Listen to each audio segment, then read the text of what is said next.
Bismillah, Assalamualaikum warahmatullahi wabarakatuh. Kami dari kelompok 1 akan melakukan praktikum teori fluida. Saya Aulia Nurapasamiun dan adapun anggota kelompok saya yaitu Kurniatun Nazwa, Alfandi, Hilafah Islamiyah, Waoda Adelina, Nurhadi Fahmi Bahari. Nah, dalam video ini kami akan melakukan 3 percobaan praktikum yang terdiri dari hukum tekanan hidrostatis, hukum Archimedes, dan hukum Pascal. Praktikum hukum tekanan hidrostatis. Berikut bahan-bahan yang digunakan. Mari kita mulai.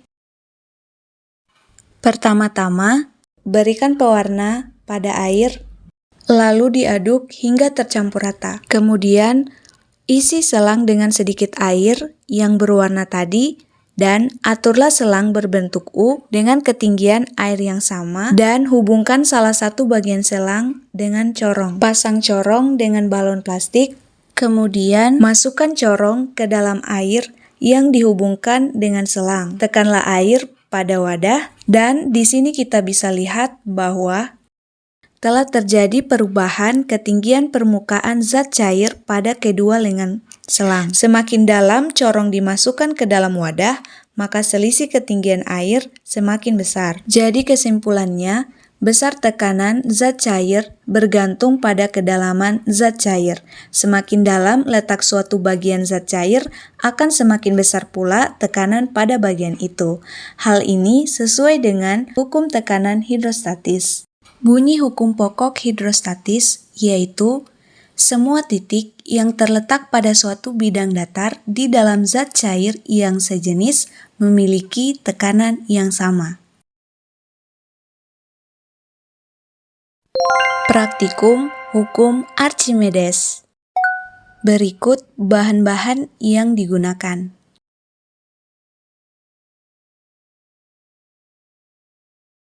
Mari kita mulai. Pertama-tama, siapkan 3 buah gelas di atas meja.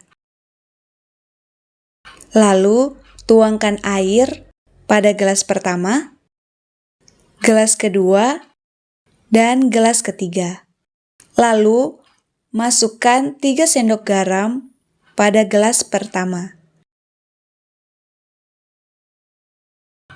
Aduk hingga larut. Lalu masukkan 2 sendok garam pada gelas kedua. Lalu diaduk. Dan gelas ketiga tanpa penambahan garam. Lalu, apakah fungsi garam itu? Fungsi garam adalah untuk memperbesar massa jenis air. Semakin banyak garam yang diberikan, maka semakin tinggi pula massa jenis airnya.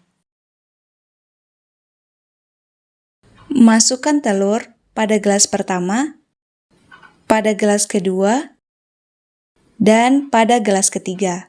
Nah, untuk gelas kedua, kita tambahkan sedikit air. Di sini kita bisa lihat pada gelas pertama, telur mengalami peristiwa mengapung, pada gelas kedua, telur mengalami peristiwa melayang, dan pada gelas ketiga, telur mengalami peristiwa tenggelam. Pada gelas pertama, telur bisa mengapung karena massa jenis telur lebih kecil daripada massa jenis air. Pada gelas kedua, telur bisa melayang karena massa jenis telur sama dengan massa jenis air. Dan pada gelas ketiga, telur bisa tenggelam karena massa jenis telur lebih besar dibanding massa jenis air. Jadi kesimpulannya, telur mengalami gaya ke atas yang sama dengan berat zat cair yang dipindahkan oleh telur. Hal ini sesuai dengan hukum Archimedes. Bunyi hukum Archimedes yaitu sebuah benda yang dicelupkan sebagian atau seluruhnya ke dalam zat cair mengalami gaya ke atas yang sama dengan berat zat cair yang dipindahkan oleh benda tersebut. Praktikum hukum Pascal. Berikut bahan-bahan yang digunakan. Mari kita mulai. Pertama-tama, masukkan pewarna makanan pada wadah yang berisi air. Lalu diaduk Nah, setelah itu, masukkan air yang telah diberi pewarna tadi ke dalam selang dengan bantuan corong.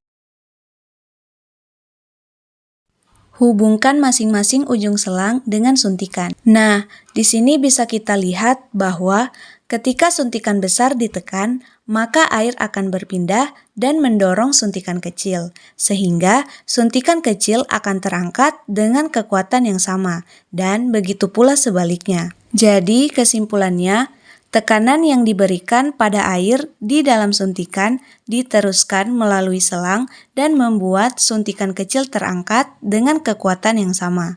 Hal ini sesuai dengan hukum Pascal. Bunyi hukum Pascal yaitu tekanan yang diberikan pada zat cair dalam ruang tertutup diteruskan ke segala arah dengan sama besar. Sekian dari kami, semoga bermanfaat.